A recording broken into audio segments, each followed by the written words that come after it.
சாய் விசித்ரா. அடுத்த சாய் விசித்ரா நிகழ்ச்சியிலே பங்கு பெறுகின்ற விருந்தினர் புரட்சித் தலைவர் எம்ஜிஆரோடு 30க்கும் மேற்பட்ட திரைப்படங்களிலே உதவி இயக்குநராக பணியாற்றியுள்ள துரைராஜ்.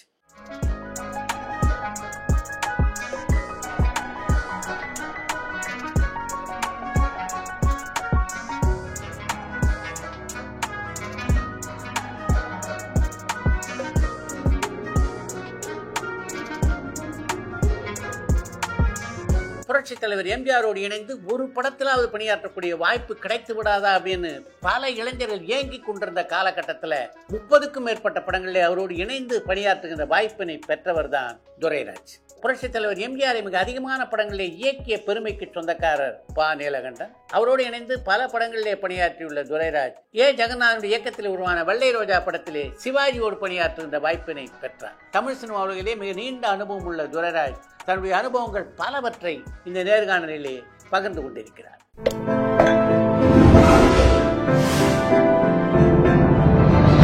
சாய் விசித்ரா.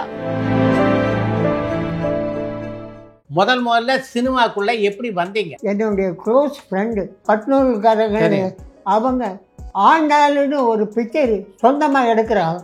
அவள் எடுத்து முடிச்சு ரிலீஸ் பண்ண போகிறாங்க. அந்த டைமில் தமிழ்நாட்டை பூரா ஆண்டாள் படம். எனக்கு பாண்டிச்சேரிக்கு நீ போகணும்னு சொல்லிட்டேன். கலெக்ஷன் வந்தவுடனே அந்த பணத்தை வாங்கி கட்டி கவரில் போட்டு போட்டாரு. அந்த முதலாளி என்னை கூப்பிட்டாரு, உட்காருந்தார். நீ பொழைக்க தெரியாதவன், ஒரு கதை எழுதி வச்சிருந்தேன். சேவல் துடிக்கிறது நியாயம் பிறக்கிறது. அது என்ன கதைன்னா, சேலம் பனமரத்துப்பட்டின்னு ஒரு ஊர் இருக்கு. அந்த ஊரில் ஒரு கோயில் இருக்கு. அந்த கோயிலுடைய வரலாறு அவங்க அப்ஜெக்ஷன் பண்ணாங்க. நான் எழுதுகிற டைலாக்ஸ் இருக்கேன், அதை காப்பி எடுத்து ஃபைல் பண்ணோம்.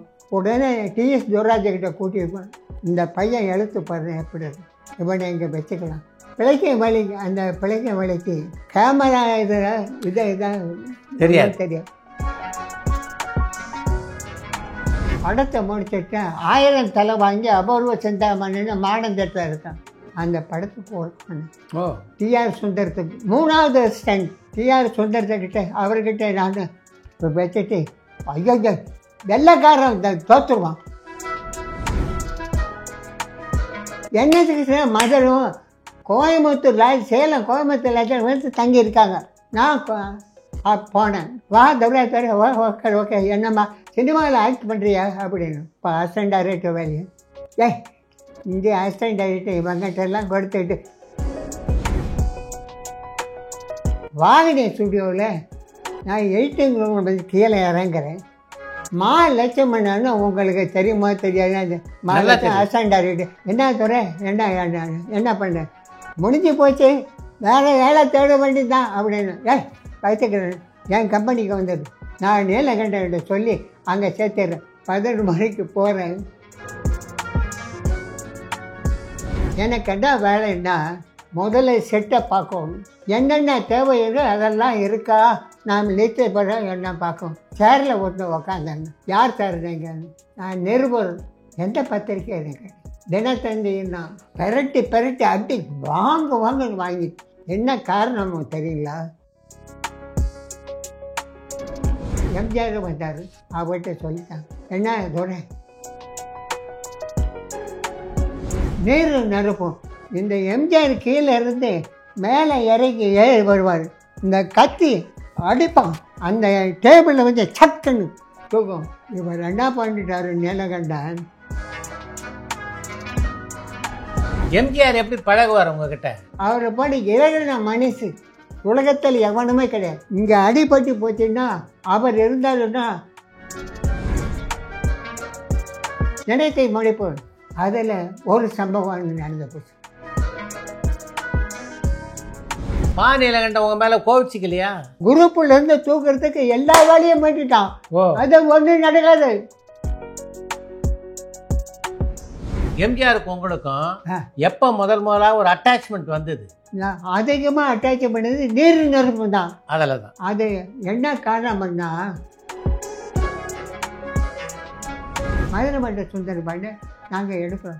கர்ணன் கேமராமேன் அந்த பாட்டு டான்ஸ் ஆடிக்கிட்டே வந்து அவர் எம்ஜிஆர் மேலே சாய்வார். ஷார்ட் எடுத்தாச்சு. நான் ஒன்னூர் நான் எந்தெந்த அசிஸ்டன்ட் டைரக்டர் மேலே எம்ஜிஆர் அட்டாச்மெண்ட்டாக இருந்தார் உங்களை மாதிரி? வேறு யாரும் அசிஸ்டன்ட் டைரக்டர் வரவே முடியாதுங்க. எங்கள் ஸ்தானத்தில் இன்னொருத்தர் வர முடியாது. எம்ஜிஆர் படங்கள்ல உங்களுக்கு எவ்வளவு சம்பளம்? 15,000 20,000 ரூபாய் தான் எக்ரிமெண்ட். வாங்குறது 40,000 வாங்கிடுவோம். எம்ஜிஆருக்கும் நீலகண்டனுக்கும் எப்படி இருந்தது ரிலேஷன்ஷிப்? அவரை எப்படி வசப்படுத்துவோன்னு அந்த ஆள் நல்லா கண்டுபிடிச்சிட்டான். நல்லா சம்பாதிச்சான். 6 பேரை பண்ணி எப்படி அவர் வச்சதான் சட்டம். அவர் செத்து இந்த அம்மா வந்த உடனே பழி வாங்கிட்டார். அவளை போனா இப்போ எம்ஜிஆர் கதாநாயகில் சரோஜா தேவி உங்ககிட்ட எப்படி பழகுவாங்க? கேள்வி பண்ணி பேசுவாங்க. சரோஜம் ஐயோ அந்த அம்மா. எம்ஜிஆரை எம்ஆர் ராதா சுட்டார். அப்போ எப்படி இருந்தது உங்கள் மனநிலை? நானும் பத்மநாபன் தெரியுமா இல்லையா, சத்யா ஸ்டுடியோ பார்த்தோம்னா நாங்கள் 2 பேரும் பிளானாக பண்ணோம். ஷூட்டிங் நடந்துக்கிட்டு இருக்கு. கூட்டம் அதிகமாக இருக்குது. கிளவிங்க எல்லாம் வந்துருக்கான். அதில் ஒரு கிளவி களி மீன் குழம்பு வச்சு அவன் இதிலிருந்து தூக்கிட்டு வந்து வச்சுருவோம். இவர் மத்தியானம் 1:30 மணிக்கு பிரேக் பண்ணோம். எம்ஜிஆரோட நம்பியார் எம்ஆர் ராதா இவங்களோடலாம் பழகி இருக்கீங்களா? சாயந்தரம் ஆன உடனே கூட கட்டிட்டு நம்பியார் வீட்டுக்கு போடுவோம். மதுரமன்ற சுந்தர பாண்டியனுக்கு முன்னால் எனக்கு ஜாண்டிஸ் வந்துச்சு. வீட்டில் ஒரு துண்டை கட்டிக்கிட்டு படுத்துக்கிட்டு இருக்கு. இவர் ஒரு கல்யாணம் அங்கே புரட்சி பக்கத்தில் டிரைவர்கிட்ட சொன்னார், நீ இந்த துறையை பார்த்தீங்கன்னா மவுண்ட் ரோடு எது இருக்குல்ல தேட்டர், அதில் இங்கிலீஷ் படம் ஒன்று நடக்குது, அதை அவனை பார்க்க சொல்லு. ஆனால் அவருக்கு ஜாண்டிஸா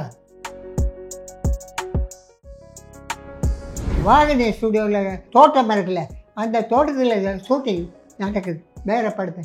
அவர்கிட்ட 30 கேமரா இருக்கும். அப்போ நான் கேட்குறேன், அண்ணா